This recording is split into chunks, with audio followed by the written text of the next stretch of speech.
ஹாய்னா Julie. இப்பதான் உங்களுடைய வேலூர் பரப்புரை பார்த்தேன். ஆஸ் யூஷுவல் இந்த பரப்புரையிலே ஒன்னும் இல்லைன்னு வச்சுக்கோங்க. இந்த ஜல்லிக்கட்டு காலையை பத்தின ஒரு குட்டி ஸ்டோரி ஒன்று சொல்லியிருந்தீங்கன்னா அதை கேட்டதுக்கு என்னால பேசாம இருக்க முடியல. நீங்க வாட்டுக்கு போற போக்குல ஜல்லிக்கட்டு காலை நின்னுச்சு, அதுக்கு புல்லுக்கட்டை காமிச்சு ஒரு குழந்தை கூட்டி போய் ஓரமா விட்டுச்சு அப்படின்னு சொல்லிட்டு போயிட்டே இருக்கீங்க. உங்களோட கட்சியில இருக்க பாதி பேர் மைனர் ஆளுங்க. நானும் போய் புல்லுக்கட்டை காட்டுறேன்னு சொல்லி ஏதாச்சும் ஒண்ணு கணக்கு ஆயிடுச்சுன்னா என்ன பண்றது? 50 இருக்கட்டும், 500 ஆக்கிடாதீங்க. கஷ்டப்பட்டு எல்லாரும் போராடி ஜல்லிக்கட்டு ஃபங்க்ஷன் வாங்கி வச்சுக்கோ. இன்னைக்கு அது ப்ராப்பராவும் நடந்துட்டு இருக்கு. உங்களுடைய ரசிகர்கள் போய் புல்லுக்கட்டை காமிச்சு ஏதாச்சும் ஆகி போச்சுன்னா திரும்பி எல்லாம் இங்க போராட யாருக்கும் திராணி இல்லன்னு. கொஞ்சம் பார்த்து பக்குவமா பண்ணுன. உன் இஷ்டத்துக்கு பேசிட்டு போயிடாதன. விஜயண்ணா, உங்க வேலூர் பரப்புரை பார்த்து அதுல எதுவும் இல்லைன்ற ஆதங்கத்துல ஒரு வீடியோ ஒண்ணு போட்டேன். உங்களுடைய ரசிகர்கள், ஆமா அவங்க ரசிகர்கள் மட்டும்தான், ஏன்னா இன்னும் அரசியல் வயப்படலையே.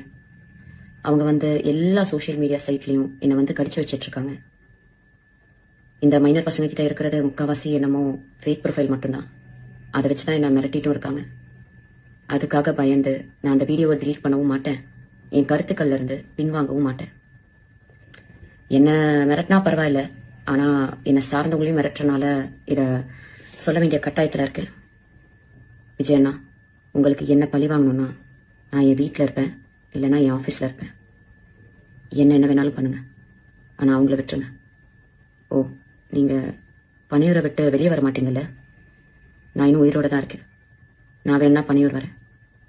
என்ன திட்டின மாதிரி தான், மக்களை திட்டின மாதிரிலாம் யாரையும் உள்ள இழுத்து போட மாட்டேன்.